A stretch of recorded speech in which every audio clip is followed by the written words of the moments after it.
মুসলমানদের বাড়িতে বর্তমান ইসলাম লজিং আছে, লজিং ছাত্র লজিং থাকে না মানুষের বাড়ি, এদিকে তো ছিল। তো লজিং মাস্টারও কয়া দিছে, বাবারে আমার বাড়িতে লজিং থাকবা, আমার পানি, আমার বাথরুম, আমার রুম ব্যবহার করবা, আমার কারেন্ট, ভাত পানি সব, কিন্তু আমি যে গাঞ্জার ব্যবসা করি এটার বিরুদ্ধে বলতে পারবে না। বুঝছেন না? যদি এদের বিরুদ্ধে বলো তাহলে লজিং ক্যান্সেল। মুসলমানদের বাড়িতে বর্তমানে ইসলাম লজিং আছে। কয় যে নামাজ রোজা টুপি দাড়ি পাঞ্জাবি এগুলো সব ঠিক আছে, কিন্তু আমার চরিত্রের ব্যাপারে যদি কিছু বলো ইসলাম, তাহলে কিন্তু তোমার লজিং শেষ। এই মুসলমানেরা, বেশিরভাগ মুসলমান কোরআন যা বলছে সেটা যদি তার বিরুদ্ধে যায়, তার চরিত্রের, তার কর্মের, তার আদর্শের, তাহলে সেটা মানতে রাজি না, উল্টা এর বিরুদ্ধে নোংরামি ষড়যন্ত্র চালায়। কি ভুল বললাম? জোরে বলুন। হ্যাঁ, তাহলে ইসলামকে আমরা লজিং থুছি। সম্মানিত ভাইগণ, এই জন্য আসুন, শুনতে এসেছি কোরআন কার কথা? আল্লাহর কথা। সন্দেহ আছে?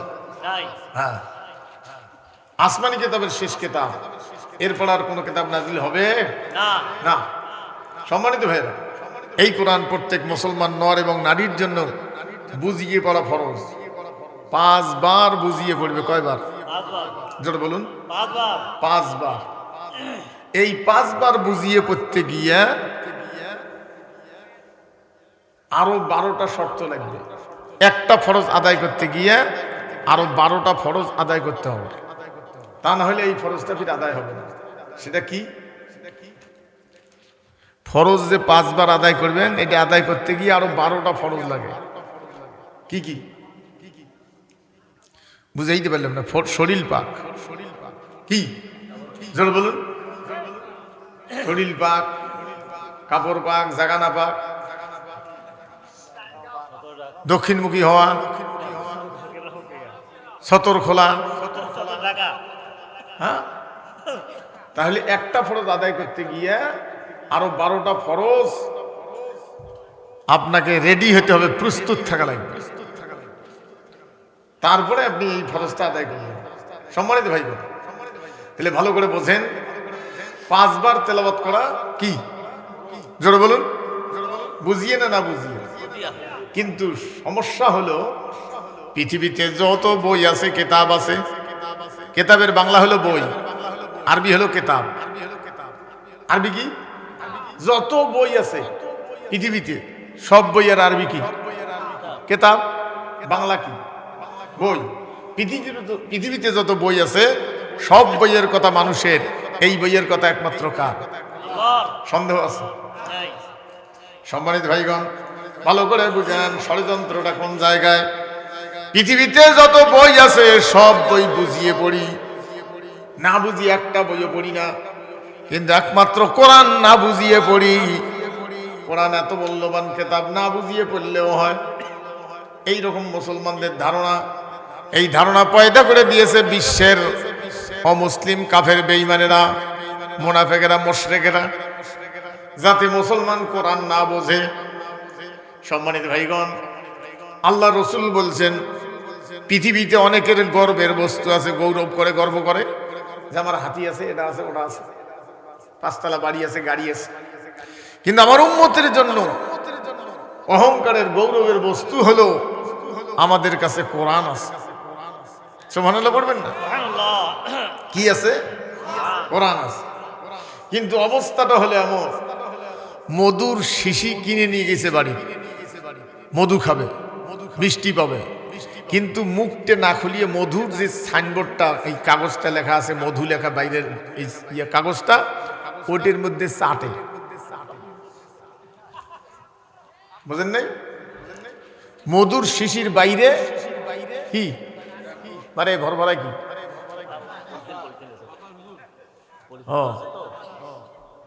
পরে ফির হামাহুড়ি নিয়ে যান না, আমার দিকে দেখুন। তাহলে মধুর শিশির বাইরে চাটে, মিষ্টি পাওয়া যাবে? কোরআন না বুঝিয়ে পড়া আর মধুর শিশির বাইরে চাটা একই জিনিস। ভাইরা আমার, এই জন্য কোরআন বুঝিয়ে পড়তে হবে, না বুঝিয়ে পড়বেন না। এ ফতোয়া দিচ্ছি না আপনি না বুঝিয়েও পড়েন। না বুঝিয়ে পড়তে পড়তে কোনটা আল্লাহর আইন কোনটা মানুষের আইন মুসলমান গেছে ভুলে। এই জন্য মুসলমানেরা আজকে এই দুরবস্থা। স্পষ্ট ভাষায় বুঝে নেন এই কোরআন তাহলে প্রত্যেক দিন কয়বার পড়া ফরজ? এই 5 বার পড়তে গিয়া আপনি হালবাড়িতে, রাস্তাঘাটে, খেতে খামারে, ওয়াক্তিয়ে ঘরে এটা পড়লে হবে। কোনো কারণে যদি জামাতের সাথে নামাজ না পড়েন, পড়তে না পারেন, তাহলে একাই পড়লেও হবে কোনো কারণে। আমি কি ঠিক বলতে পারছি? কিন্তু একদিন কান পেতে শুনে নেন, এই বাবা নরেন না, আমার দিকে দেখেন, অনেক কষ্ট করে শীতত বসিয়েছেন দুইটা কথা শোনার জন্য, গন্ডগোল করেন। আমার দিকে দেখেন, সম্মানিত ভাইগণ, কোরআন বুঝিয়ে পড়তে হবে, না বুঝিয়ে পড়বেন না, ফতোয়া দিচ্ছি না। তাহলে সপ্তাহের 7 দিনের একটা বক্তব্য দিয়া, 7 দিনের একটা বক্তব্য দিয়া আপনি যে কোনো কানে পড়বেন হবে, কিন্তু একটা ওয়াক্ত কোনোখানে পড়লে হবে না, এক জায়গায় একত্রিত হওয়া লাগবে। জোহরের নামাজের সময় নামাজের আগে 1 ঘন্টা 1.5 ঘন্টা কোরআন শুনতে হবে, না শুনলে নামাজ হবে না। এই 1-1.5 ঘন্টা কোরআন শুনাইতে গিয়া আল্লাহ রাব্বুল আলামিন 2 রাকাত নামাজ কমায়া দিছে। কোন নামাজ ওটা? জুমার নামাজ। তাহলে 1-1.5 ঘন্টা শুনতে হবে। আমরা যে মসজিদের খুতবাটা পড়ি, এই খুতবাটা এটা কিছু কোরআনুল কারীমের কিছু আয়াত, কিছু হাদিস এগুলো বানায়া কিছু আলেম এটা দিছে। কখন দিছে? সেটার টাইমটা হলো, এই দেশ ছিল ভারতবর্ষ, বাংলাদেশ, ইন্ডিয়া, পাকিস্তান, কাশ্মীর, আফগানিস্তান, মিয়ানমার, এই গোটাটা ছিল একটা দেশ। 750 বছর পর্যন্ত কোরআন ছিল ক্ষমতায়। ভাইরা আমার, খ্রিস্টানেরা এই দেশ দখল করে নিয়ে কোরআন সরাই দিয়া ওদের তৈরি করেন বসাই দিছে, এবং কোরআন বুঝিয়ে পড়া আস্তে আস্তে না বুঝিয়ে যাতে পড়ে সেই চিন্তা ভাবনা তারা চালাইছে, ষড়যন্ত্র চালাইছে। মক্তবগুলি তারা দিছিল ফোরকানিয়া মাদ্রাসা, আনাকুম বানাকুম তানাকুম কুমকুম, বগদাদি কায়দা, পুড়ে কায়দা, হাফ কায়দা, এগুলো আমরাও বসছি। আপনারাও কেউ পড়েন নাই? ফোরকানিয়া মাদ্রাসা যে মৌলবি পড়ায় সেও বোঝে না, যে পড়ে সেও বোঝে না। 4 খতম 5 খতম কোরআন শরীফ পড়ে। একটা মেয়ে বিবাহ দিতে গিয়ে দেখতে গিয়ে কয় 3 খতম কোরআন শরীফ পড়ছে। যদি কয় যে একটা সূরের অর্থ করো, একটার অর্থ জানে না। যে মৌলবি পড়ে সেও জানে না, যে পড়ে সেও জানে না। কি ষড়যন্ত্রটা করছে? কায়দা আর মানে কোরআন এর মাঝে কি আমপাড়া। বাচ্চারা কায়দা শেষ করিয়ে বিস্কুট দিয়ে আমপাড়া নেয়।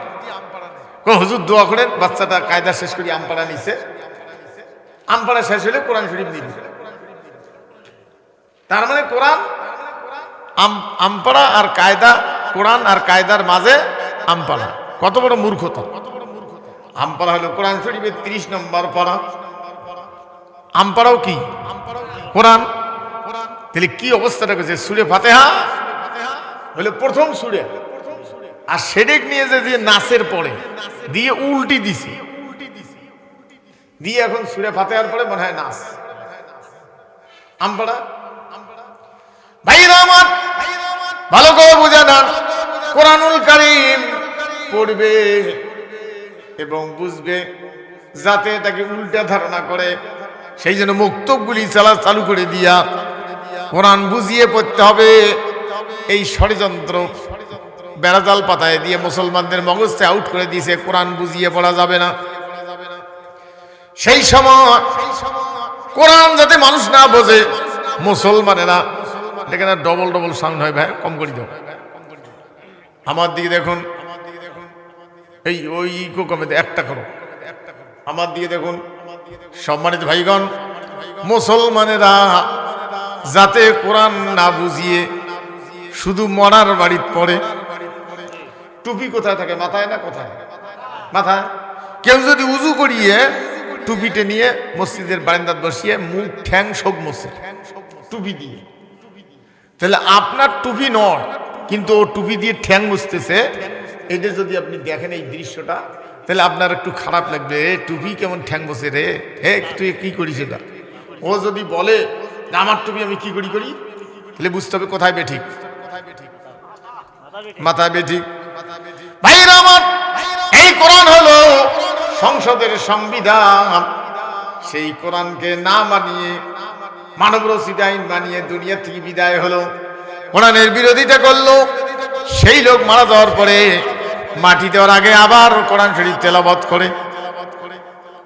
মাটি দেওয়ার আগে মৌলবি দিয়ে পড়ায় না, অথচ বাঁচি থাকতে কোরআনের বিরুদ্ধে মিছিল করছিল, কোরআনের বিরুদ্ধে পার্টি করছিল। এরকম মুসলমান নাই? এই কোরআন ছিল সংসদের সংবিধান।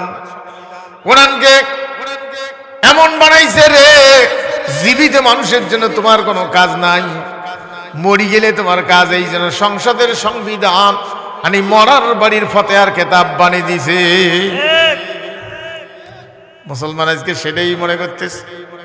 ওই সময় খুতবাটা কিছু আলেম ডাইরেক্ট কোরআনের খুতবা দিতে দেয়নি ব্রিটিশ, এই জন্য কিছু অরাজনৈতিক আয়াত, মানে যেগুলোর ভিতরে রাষ্ট্রের বিরোধী কোনো কথা নাই, যে হাদিসগুলোতে রাষ্ট্রবিরোধী কোনো কথা নাই, ওগুলো দিয়ে খুতবা বানিয়ে দিছে। 12 চাঁদের খুতবা, 14 চাঁদের খুতবা, এগুলো বানিয়ে দিছে। ওইটাই জুম্মার নামাজের খুতবা পড়ি, আমরা আজও পড়ি। আরে জুমার নামাজের আসল খুতবা হলো কোরআন।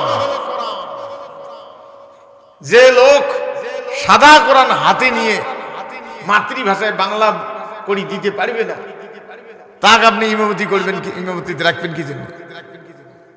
ওই 12 চাঁদের খুতবা দিয়ে আরো কিছু মুক্তাদিকে হুজুর খুতবা যা আছে সেগুলোই করবেন। কোরআনের কথা কওয়ার দেয় না মসজিদে, এরকম মসজিদ আছে না? নেই? ভাইরা আমার, ভালো করে বোঝা না, তাহলে নামাজের আগে 1.5 ঘন্টা কোরআন শুনতে হবে। এটা শুনেইবে কে? ইমাম। এখন ভালো করে বোঝেন। অনেকে বলে ইমামতি করি পয়সা নেওয়া যায় না, হয় না? বলবি ফতোয়া দিয়ে বেড়ায় না, কিছু বলবি ফতোয়া দিয়ে বেড়ায়, বলে ইমামতি করি পয়সা নেওয়া যায় না। আমিও কই যায় না, কিন্তু আমি আবার নেই। আমিও ফতোয়া দিই যে ইমামতি করি পয়সা নেওয়া যায় না, কিন্তু আমি নেই।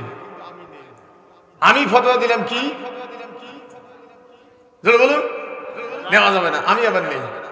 বিষয়টা আপনাকে বুঝতে হবে। ক্লিয়ার ব্যাখ্যা না জানার কারণে ইমাম হলো আরবি শব্দ, বাংলা কি? নেতা। ভাইরা আমার, নেতা তো আমি না, আসল নেতা হলো মেম্বার, আসল নেতা হলো চেয়ারম্যান, নেতা হলো এমপি সাহেব, মন্ত্রী সাহেব, এসপি সাহেব, ডিসি সাহেব, ওসি সাহেব। নেতা হলো প্রধানমন্ত্রী, প্রেসিডেন্ট। সম্মানিত ভাইগণ, 5 বছর বলে খুতবা দিবে এলাকার মেম্বার, এলাকার চেয়ারম্যান, ইউনিয়নের উপজেলা চেয়ারম্যান, তারপরে এমপি সাহেব, মন্ত্রী সাহেব, এরা খুতবা দিবে। এরাই হলো ইমাম। ইমামের বাংলা হলো নেতা, ওরাই হলো নেতা। ওরা রাষ্ট্রীয় ভাতা পায়। উপজেলা চেয়ারম্যান, জেলা চেয়ারম্যান, এমপি সাহেব, মন্ত্রী সাহেব, ওরা রাষ্ট্রের ভাতা পায়, যে 2 টাকা পায়। ওরা মসজিদ থেকে নতুন করে কোনো পয়সা নেওয়া যাবে না। এটা হলো মূল ফতোয়া। ভাইরা আমার, এখন এমন মেম্বার বানাইছেন নামাজে পড়ে না, 5 ওয়াক্ত নামাজ তো দূরের কথা, পেশাব করিয়াও কিছুই নেয় না, 2 রাউন্ড ডাঙ্গি উঠে। এমন মেম্বার, এমন চেয়ারম্যান, সবাই এরকম খারাপ তা বলবো না, বেশিরভাগই কি জোরে বলুন, বেশিরভাগে বেনামাজি। ভাইরা আমার, ভালো করে বুঝে না, ব্রিটিশেরা এই মসজিদগুলি চলতো রাষ্ট্র তহবিল দিয়া। ব্রিটিশেরা এসে রাষ্ট্র তহবিল থেকে মসজিদগুলি আউট করে দিয়া মসজিদের কপালত দিছে মুষ্টি চাউলের ঝোলা, আর রাষ্ট্র তহবিল দিয়া চলে গান বাজনা, শিল্পকলা। হ্যাঁ ভাইরা আমার, মসজিদের ভিক্ষা করে। মসজিদ বানাইবে যে লোক, রাষ্ট্র তহবিল তো নাই, নিচে যে মাটি গোনা যেটা সেজদা দিবে আর যেখানে দাঁড়াইবে বৃষ্টি যাতে গাত না পড়ে, একটাও বিল্ডিং বাড়ি 100 বিঘে জমিন, 20 বিঘে জমিন, 5 তলা বাড়ি, ধান টান শোক আছে, ওর ছাদের উপরে জায়গা কোনা রড সিমেন্ট আর নিচে যেটা দাঁড়াইবে ওই টাইলস কোনা করার জন্য মৌলবিক রাস্তার মাইক ধরি বসে তুলছে যে আমার মা যায় না মাঝে ভিক্ষে কোনা করিয়া নিবে। আরে নিজের বাড়ি করিয়ে পাকা বাড়ি করি থাকিস আর নিজের জায়গা করার জন্য ভিক্ষে করার জন্য মসজিদ মৌলবিক মসজিদের কালেকশনের জন্য বসে দিছিস, লজ্জা নাই? আমার সবার কথা কর, মোবাইল এখানে করো কেন? আরো আমার দিকে দেখেন, আপনি যদি মোবাইলে কথা বলেন তো শুনবেন কি? থাকতে পারে আস্তে সামিয়ানা ভাষায় অতি যে কথা বলবেন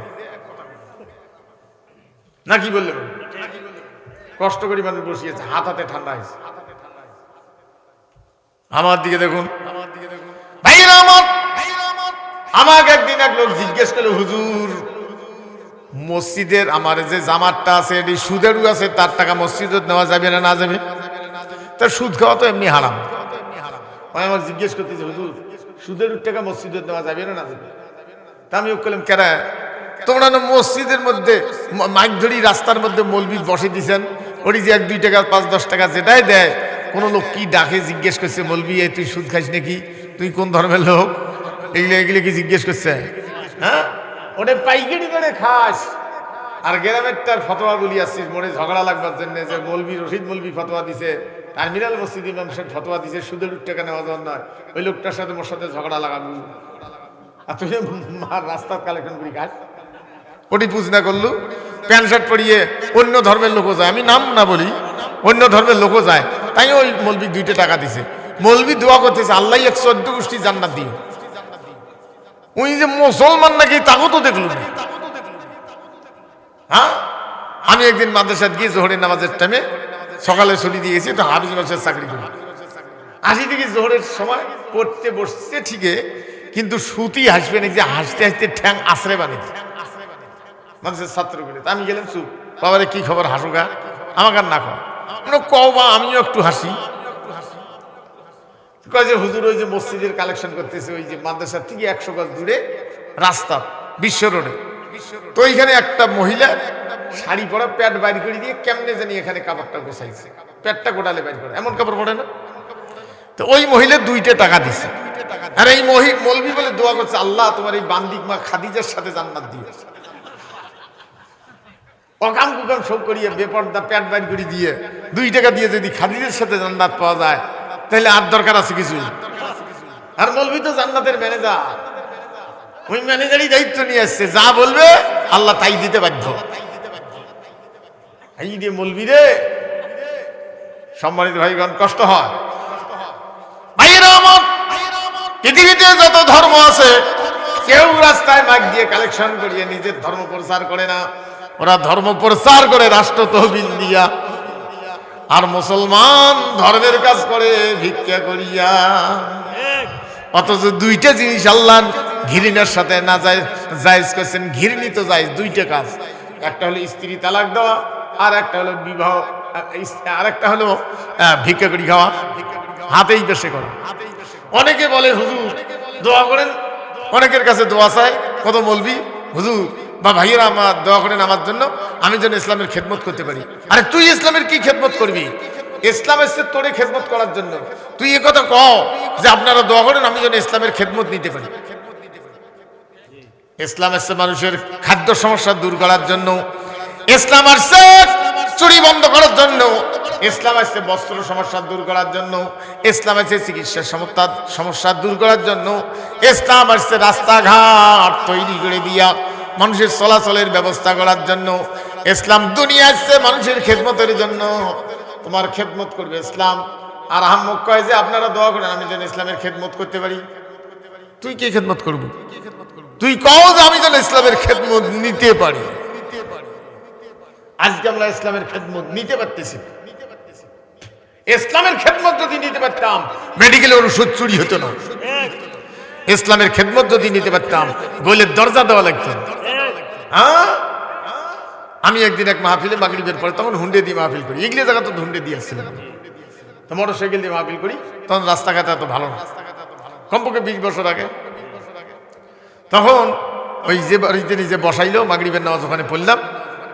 তা মাগরিবের নামাজের পরে ওরা চা বিস্কুট দিল, একটু চা চক্র করো।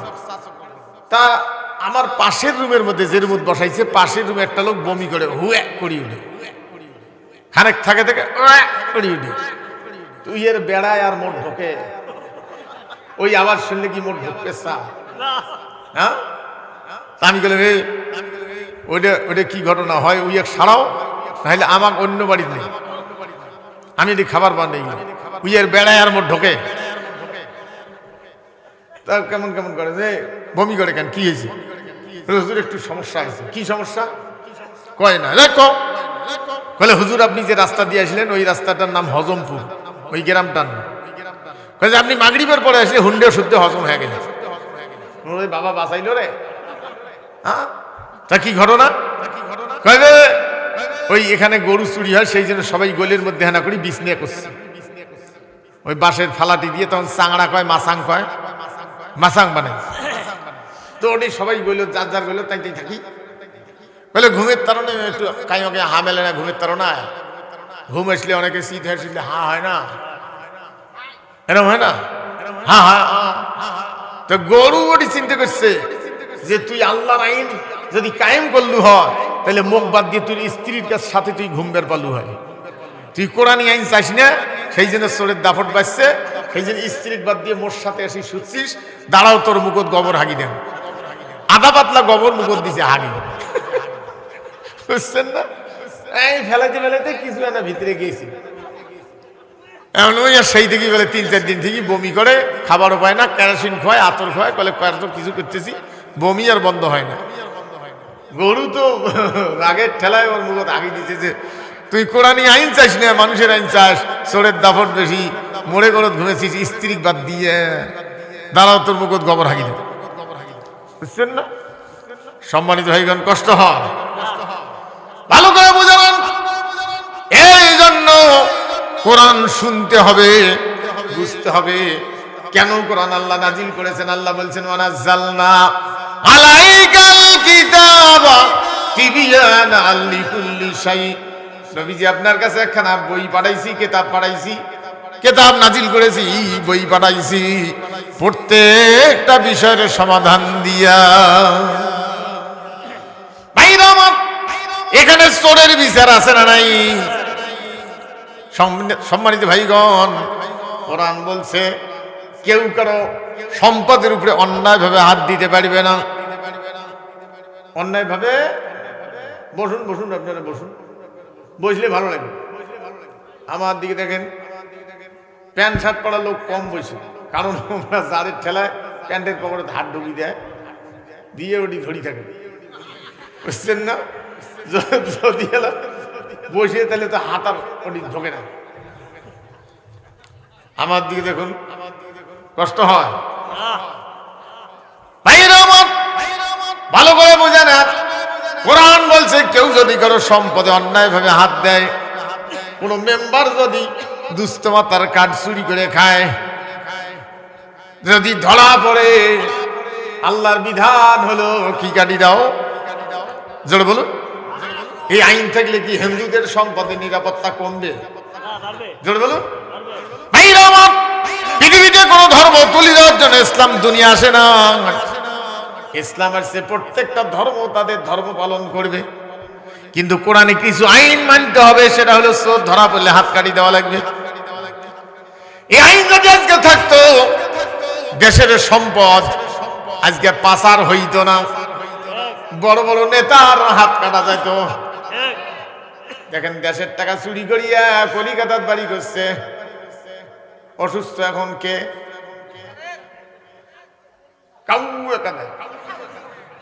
হ্যাঁ, সম্মানিত ভাইগণ, এই চুরিটা হইতো না। কত নেতা চুরি করে দুবাই বাড়ি করছে, কত জায়গাত বাড়ি করছে।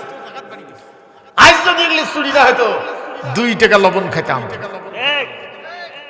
কত হাজার হাজার কোটি টাকা। সম্মানিত ভাইগণ, ভালো করে বুঝান। এই জন্য বিগত দিনে অন্য ধর্মের কিতাব আলোচনা করেন, হ্যাঁ হ্যাঁ করেন করেন, কোরআন বলে না না না, কোরআনের অনুমতি নেওয়া লাগে, অন্য ধর্মের কিতাব আলোচনার অনুমতি নেওয়া লাগে না। কারণ কোরআনের অনুমতি নেওয়া লাগে, অনুমতি নিবে গেলে কয় বক্তা কবেন যেন দেশ নিয়ে কোনো আলোচনা না করে, যে আয়াতের মধ্যে দেশের আলোচনা আছে ওগুলো যেন না করে, খালি যেন কব্বর হাসরের কথা কয়। এমন ওয়াজ করতে বলবেন বক্তা যাতে আল্লাহ খুশি হয়, শয়তানও বেজান না হয়। কত সুন্দর ওয়াজ।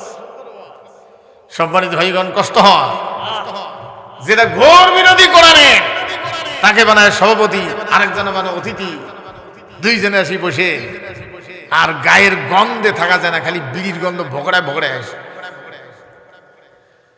এই দুইজনকার সাথে কি সুনেতি মাস্তান কিছু থাকে, গাঞ্জা খাতে খেতে পাশার চামড়া ভিতরে গেছে, মাথা হয়েছে ফরিদপুরি নারকেল, ওইলে ফির নেতার পাশে পাশে ঘরে জুতে উগলে দাফটে গ্রামত থাকা যায় নাই, উগলে যা চটকন ভটকন না, মনে হয় আমরা বুঝি নাই রে। হ্যাঁ কি আর বলবো। হয় আরেকজনকার তো এমন পেশাবের চাপ উঠছে, পেশাব করি বাংলাদেশের একটা ভাসি দিবে চাই, লোক বলে ভাসি যাবে পেশাব হতে, কতগুলো পেশাব জমাইছে হয়। হ্যাঁ কয় নাই কেউ পেশাব করি ভাসি দিবে, যে এমন পেশাব করবি একটা পেশাবের ঠেলাতে বঙ্গ ভাসি যাবো, কতগুলো মুতমুতি লাগে। ই বদের বদ গিলে রে। চ্যানেলটি সাবস্ক্রাইব করুন, বেল আইকনটি বেজে দিয়ে সাথেই থাকুন।